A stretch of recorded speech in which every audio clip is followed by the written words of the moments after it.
One of the biggest myths that communities and families believe is that the admissions gatekeepers are all-knowing and all-seeing.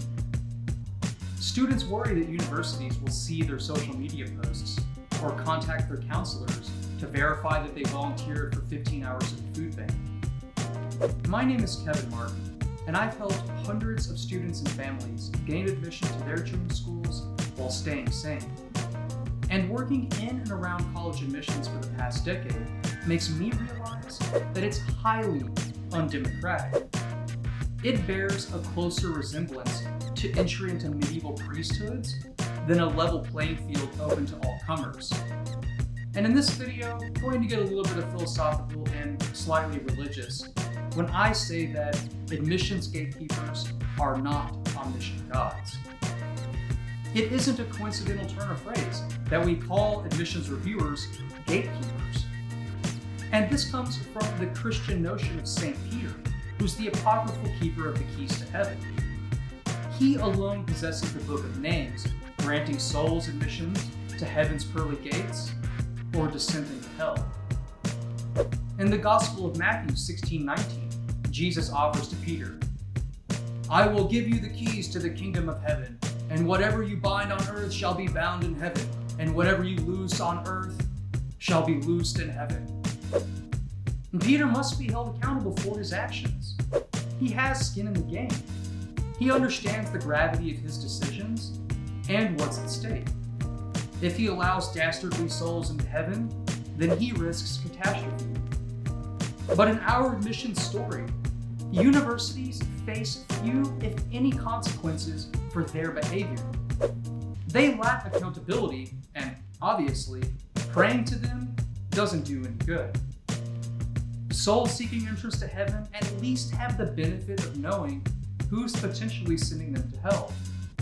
They can look Peter in the eye, if otherworldly beings permit such a thing. College admissions doesn't have an equivalent to Jesus, the Son of God, who anoints carefully chosen gatekeepers to decide the fates of hundreds of thousands of teenage souls.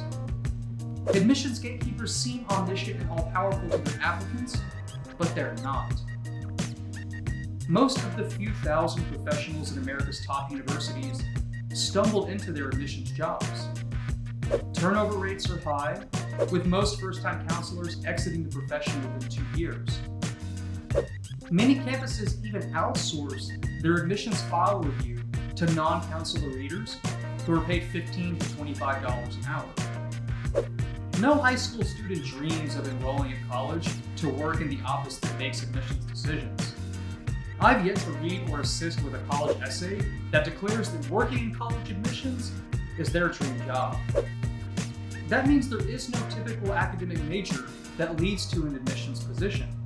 So it isn't an obvious career choice, and it certainly wasn't for me. Most college admissions counselors were also mediocre students themselves. Elite universities have traded the pre-20th century doctrine of admission by your family's pedigree for a more insidious gospel of meritocracy that's supposedly open to anyone demonstrating sufficient talent. Merit-based holistic review distorts incentives for students to pursue their genuine interests. A distorted value system, paradoxically, makes it more difficult for universities to select for the very qualities that they seek to purport, like sincerity, curiosity, and internal motivation. Yale professor Daniel Markovits warns that meritocracy traps entire generations inside demeaning fears and inauthentic ambitions. They're always hungry, never finding or even knowing the right food to eat. Like religion, a holistic review meritocracy mandates that prospective applicants' beliefs, behaviors, and decisions must flow into a single point. Students worry, am I pleasing the admissions gods? Students who don't know the rules or refuse to play the credentials accumulation game and spend their time freely will not be rewarded for their efforts. Parents sometimes even apologize to me because their child plays too many video games, And the implicit assumption there is that their hobby is a missed opportunity to build a college resume. But even video games are emerging as a pathway to college admissions and scholarships as the esports industry starts to boom.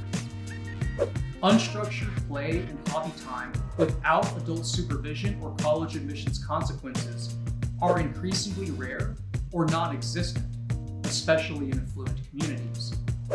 Adherents bow down to admissions regulations and surrender themselves to whatever it takes to enter the hallowed grounds of Harvard Yard. They prostrate themselves to multi-billion-dollar institutions in 650 words or less for the honor of incurring 5 and 6 figures of debt.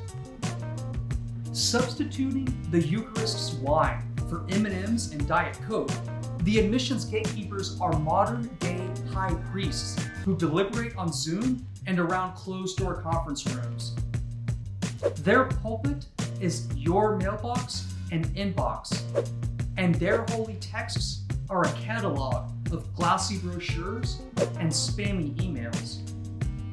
Like the Pope appearing on Easter Sunday, the admissions high priests dust off the Doritos Cool Ranch fingers, and they rise from their Excel sheets, and they hit Run Program. Behold, they claim, your admissions decisions, and the applicant masses scramble to make sense of the latest revelations. Admissions high priests take themselves so seriously, but when you take a more detached view of their gospel and rituals, you realize how it's absurd, silly, ridiculous, bizarre, nonsensical, and in the words of the University of Chicago's essay requirements, downright wacky. Laughter can often be the best medicine, and it also might be your only option for preserving your sanity. Taking a step back, rolling your eyes, and mocking your college applications might help reframe the anxiety and indirectly improve your admissions chances. I used to believe that college admissions memes shared among students were immature and unproductive, but I understand now that memes give expression to fear and it offers catharsis. Memes and mockery are a powerful form of resistance.